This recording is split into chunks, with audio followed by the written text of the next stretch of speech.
Bueno, ya tenemos un nuevo vídeo de MasterTech y del tema 9 y 10 de lengua. Si te interesa para repasar, dentro vídeo.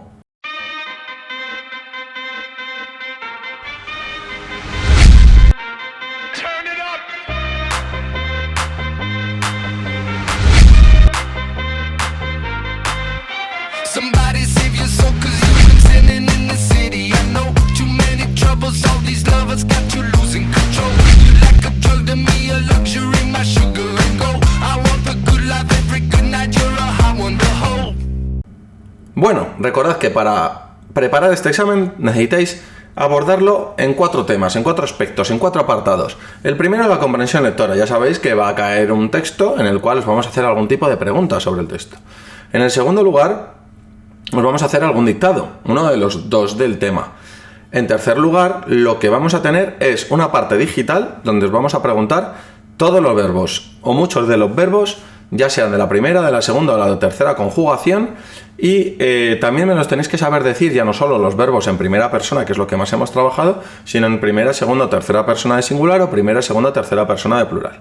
Y el último apartado, que este es el que voy a explicar yo ahora rápidamente, porque claro, hablamos de 4 apartados, o sea que tampoco es tanto, el que va a ser en papel y va a valer 5 puntitos, va a valer la mitad, ¿vale? Entonces, en este apartado os voy a preguntar todo lo restante del tema 9 y 10. Vamos con el principio, empezamos. Bueno, pues ahora vamos con la parte de las palabras, como digo yo, el apartado de las palabras. Y dentro de las palabras tenemos que saber ya que una palabra está formada por una raíz o lexema y tiene antes un prefijo y puede tenerlo, y luego tiene un sufijo o puede tenerlo. Y que los sufijos, según como sean, pues pueden formar sustantivos, pueden formar adjetivos o pueden formar verbos. Esto es algo que hemos repasado en el tema, pero ¿qué es lo que nos interesa? Bueno, pues que todas las palabras tienen una raíz, es lo principal. Por ejemplo, pan, ¿no? Y luego yo a esa raíz le puedo añadir un prefijo o un sufijo, es decir, algo al principio o algo al final, ¿no?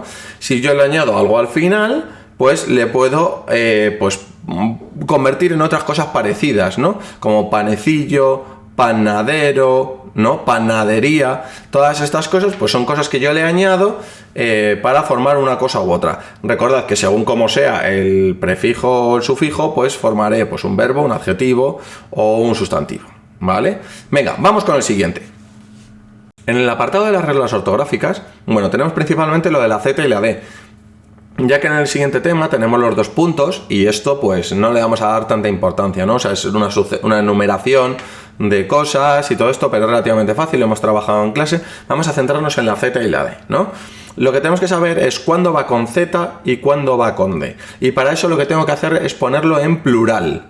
Vale, si al ponerlo en plural va con C, entonces la palabra en singular terminaría en Z. En cambio, si en el plural va con D, entonces en el singular iría con D también, ¿no? Por ejemplo...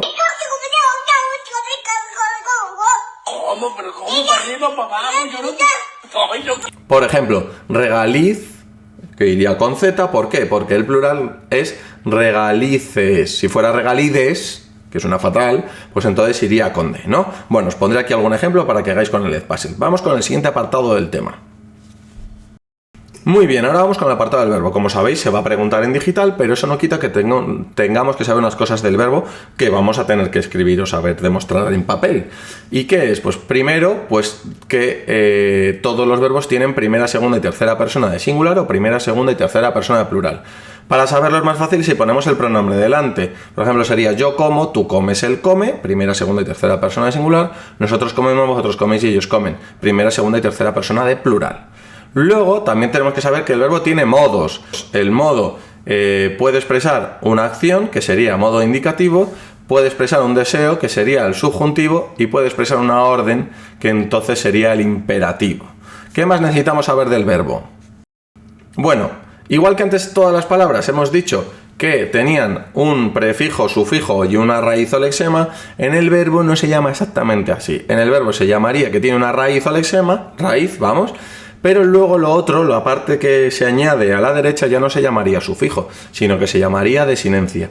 ¿Y para qué nos sirve esto? Nos sirve para saber si el verbo es regular o irregular. ¿Y por qué? Porque los verbos regulares mantienen su raíz al cambiar la desinencia. Es decir, como, comemos, comeremos, comeríamos, ¿vale? Es decir, no cambia su raíz. Pero en los verbos irregulares sí que cambia su raíz. Por ejemplo, sería el verbo ir, sería yo fui, ¿no? Ahí cambia su raíz completamente. Vale.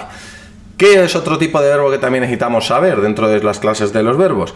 Los verbos defectivos. ¿Y qué les pasa a los verbos defectivos? Bueno, son los verbos que no tienen todas las personas que existen, ¿no? Es decir, que yo no puedo utilizarlo en primera, segunda o tercera persona, ya sea de singular o ya sea de plural.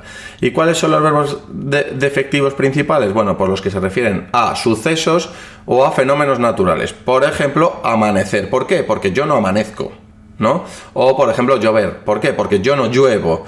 Otra cosa es el verbo, por ejemplo, ocurrir. ¿Por qué? Porque yo no ocurro. ¿Vale? Entonces, si hay algún verbo que no se puede o no tiene sentido en todas las personas, a esos verbos se les llama defectivos. Vale, ahora vamos con el tema de los versos, los poemas, vamos ahí. Vale, entonces, lo primero que tenemos que saber es recordar un poco qué es lo que trabajamos de los versos antes. Y lo más importante era diferenciar entre arte mayor y arte menor. Arte menor era si tenía 8 o menos, y arte mayor es si tiene 9 o más, por eso se llama menor o mayor. ¿Qué más debemos de saber? Bueno, los versos podían tener sinalefas, y la sinalefa era cuando juntabas una palabra que terminaba en una vocal junto con una que empezaba en una vocal. Por ejemplo, casa al, ¿no? Pues casa, vamos a casa al, de casa al parque, ¿no? Bueno, pues sería casa al, se juntaría eso, se contaría como una sal, ¿no? Vale.